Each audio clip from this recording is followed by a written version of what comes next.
Class 6 भाषा व्याकरण संबंधी ज्ञान। भाषा भाषा वह साधन या माध्यम है जिसके द्वारा मनुष्य अपने विचारों को दूसरों के सामने प्रस्तुत करते हैं और दूसरों के विचारों को समझते हैं। भाषा के प्रकार। भाषा के 3 प्रकार होते हैं। 3 प्रकार होते हैं। नंबर 1 मौखिक भाषा, लिखित भाषा, सांकेतिक भाषा। मौखिक भाषा जब हम अपने विचारों को बोल करके दूसरों के सामने प्रस्तुत करते हैं उसे मौखिक भाषा कहते हैं।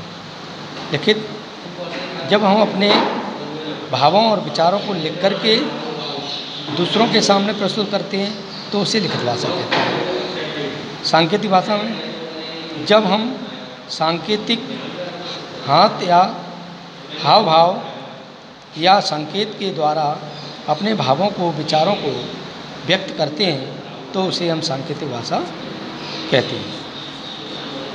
बोली किसी विशेष क्षेत्र में बोली जाने वाली भाषा का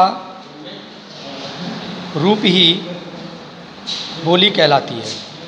जैसे ब्रज, राजस्थानी, गुजराती, मारवाड़ी।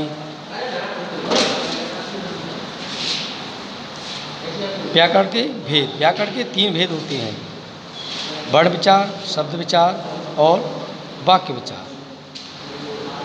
लिपि ध्वनियों को लिखित रूप में प्रकट करने के लिए जिन निश्चित चिन्हों का प्रयोग किया जाता है उसे लिखित लिपि कहते हैं। प्रत्येक भाषा की लिपि अलग अलग होती है।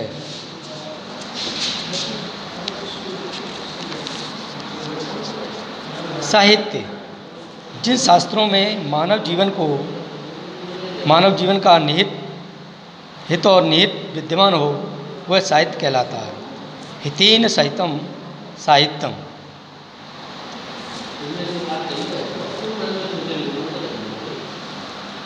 इसी के साथ टॉपिक आता है यानी व्याकरण का पहला टॉपिक है वर्ण विचार, जिनमें वर्णों के रूपों का ज्ञान प्राप्त करके उनके उच्चारण और लिखने की विधि के विषय में विचार किया जाता है उसे वर्ण विचार कहते हैं।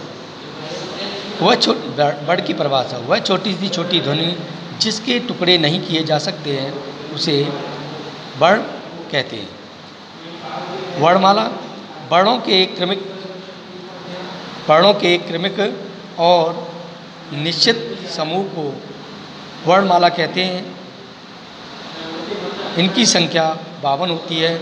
वर्णों के 2 प्रकार होते हैं: स्वर और व्यंजन।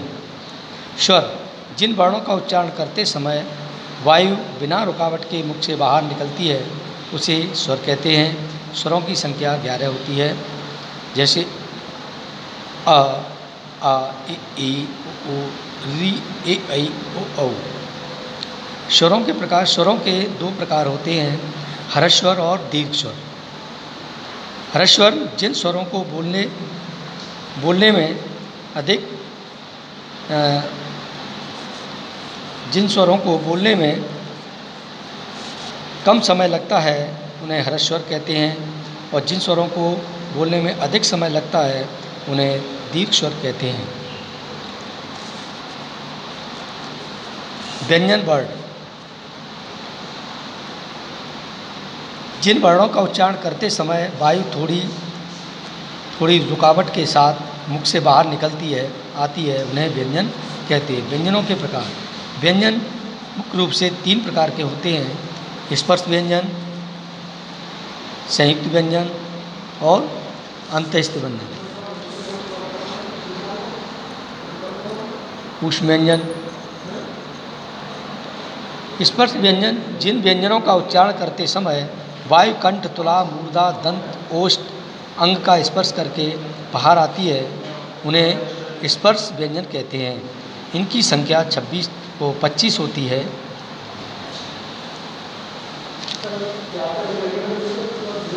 जैसे वर्ण, व्यंजन, और उच्चारण स्थान। क वर्ण क ख ग घ ण ये कंठ से उच्चारित हैं। च छ ज झ ङ ये दंत तालु से उच्चारित हैं। ट ठ ड ढ ण मूर्धन और त वर्ण त थ द ध न दंत से उच्चारित होते हैं। प वर्ग में प फ ब भ में ये ओष्ठ से उच्चारित होते हैं।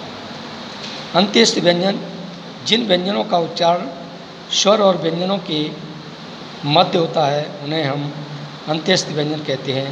जैसे य र ल व। ऊष्म व्यंजन जिन व्यंजनों का उच्चारण करते समय वायु मुख से टकरा करके ऊष्मा उत्पन्न करती है तो उसे हम ऊष्म व्यंजन कहते हैं। संयुक्त व्यंजनों में श क्षेत्र ज्ञ स्र 3 प्रकार के होते हैं जो अन्य शब्दों अन्य वर्णों से मिलकर के बने होते हैं।